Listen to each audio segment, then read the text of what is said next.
What's going on, folks? Today's review will be the 2003 to 2005 Japanese anime series, and that is Sonic X. The show is based on the Sonic the Hedgehog video game series from SEGA. Sonic X was originally aired on TV Tokyo in Japan. In the United States, the show was originally aired on Fox, part of the Fox Box Saturday morning cartoon block, then later 4Kids TV, the CW, formerly known as UPN, and the WB, part of the CW 4Kids block, then later Toonsai and Vortex, CBC, and YTV in Canada, ITV1, CITV, Fox Kids, and Jetix in the United Kingdom, Network 10, and 7 Network in Australia, and currently streaming on Kabillion, Netflix, Hulu and its beta on Disney+, Amazon Prime Video, and Tubi TV. The show involves on an unnamed world, Sonic the Hedgehog,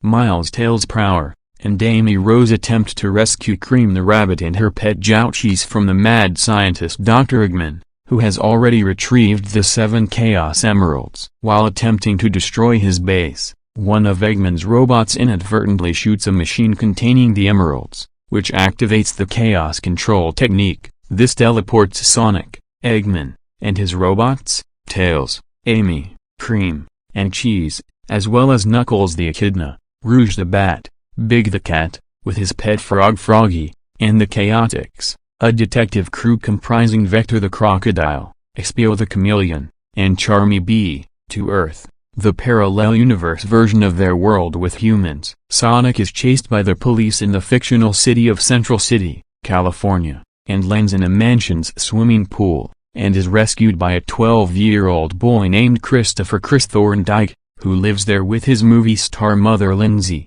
corporate executive father Nelson, scientist grandfather Chuck, maid and chef Ayla, and butler Mr. Tanaka. Chris tries to hide the anthropomorphic friends from his family until Cream accidentally reveals them. But they all build up a good rapport with Chris' family and friends Danny, Francis, and Helen. Dr. Eggman makes himself known by bringing his robot missile wrist to attack the city of Station Square Inches, his first stop in taking over Earth, which led to his first fight with Sonic there. Sonic and his friends still want to return home, so they repeatedly scuffle for the emeralds with Dr. Eggman, his robot assistants the hyperactive, attention-seeking Bak-kun and the bumbling Boko and Dakia and his larger, armed robots. As the series progresses, new friends and foes emerge, greater threats are unleashed, revelations and secrets are discovered, and bigger, greater adventures are had. The writing for this show is mostly pretty solid and engaging, as while it does have its corny and awkward moments and it can be a bit clunky at times, it does have some filler episodes, and not to mention the 4Kids version did censor some things. This series does have some well-written and enjoyable story arcs and plot threads throughout its course. The tone is likably lighthearted and fun, but still makes room for some dark moments that are well handled. There's a good amount of charm and heart to it for the most part. The action scenes are very awesome and entertaining. There's some pretty good humor most of the time, and there's even some genuine drama and suspense at times. And if anything, of all the shows so far, this one is probably the most faithful to the games, as it does take many elements and aspects of the franchise and incorporates them into the series, such as the Chaos Emeralds and their powers, the amount of characters from the games that appear and said characters being pretty faithful to their game counterparts, and the first 2 arcs of the second season are full-on adaptations of the Sonic Adventure games. The action scenes of the show are pretty awesome, as they can be very fun and exciting and can have their suspenseful and intense moments, such as whenever Sonic and his friends take on Eggman and his robots or any of the other villains in the show, them getting into tie jams and eventually getting out of them, as well as them escaping certain death scenarios, and the chase scenes. The humor of the series is mostly pretty solid, as while there are some weak jokes here and there, most of the comedy is pretty good and can get some good laughs, such as some of the gags and visual humor, some of the trash talking between certain characters, the dark humor and occasional adult jokes, the fourth wall breaks which for some reason 4Kids took out of the English version, and so forth. The drama is mostly pretty solid, as while 4Kids did try to lessen it in the English version by censoring the deaths, for example, The Japanese version does have some good drama and heart, which does give the show some genuinely tender and heartfelt moments, like the growing bond between Sonic and Chris, the romance between Tails and Cosmo, certain character deaths, backstories, and sacrifices, and so on.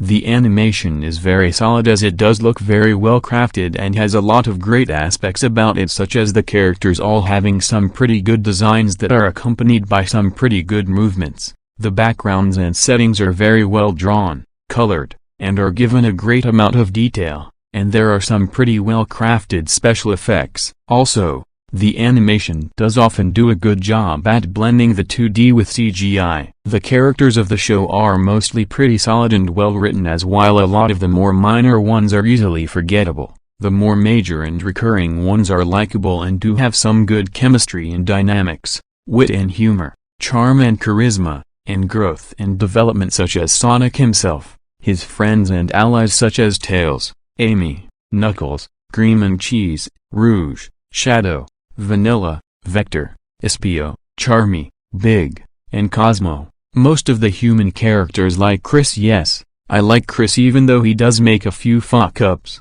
Chuck, Ella, Mr. Tanaka, Topaz, Danny, Francis, Helen, Mr. Stewart, Scarlet, Molly, and Hawk. The more minor but important characters like Tycho, Gamma, and Maria. And the series does have some pretty solid villains who can be pretty threatening and menacing, such as Dr. Eggman, who's probably the most light-hearted villain, as he does have some comedic moments and does sometimes act as an ally to Sonic and Co. Eggman's lackeys with Tico, Boko, and Bak-kun. Many of Eggman's robots, Chaos, Shadow during his time as a villain, Emerald, and Dark Oak and the Matrix. The voice acting is pretty solid, as the Japanese voice actors do a pretty good job with their performances, and the English actors also do a pretty decent job with their performances, like Jason Griffith as Sonic and Shadow, Mike Pollock as Eggman, Suzanne Goldish as Chris, Amy Pallant as Tails, Dan Green as Knuckles, Lisa Ortiz as Amy, Rebecca Honig as Cream, Cheese, Tycho, Maria, and Vanilla, Kathleen Delaney as Rouge, Jerry Lobezzo as Chuck, and more. The music is mostly pretty solid, as while the music in the English version is more of a mixed bag, as sometimes it sounds good there and other it doesn't. The Japanese music is very solid and well composed all throughout the course of the series. Overall, despite a few flaws and some awkwardness, this is a pretty well crafted and entertaining series that does do a good job at capturing the feel of the Sonic games. Obviously, if I had to recommend a version, go with the original uncut Japanese version. And what is my verdict on this series? I'm rating it a 9.5 out of 10. This show is a big masterpiece in the Japanese anime.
Fox Kids, Fox Kids, Fox Kids, Fox Kids.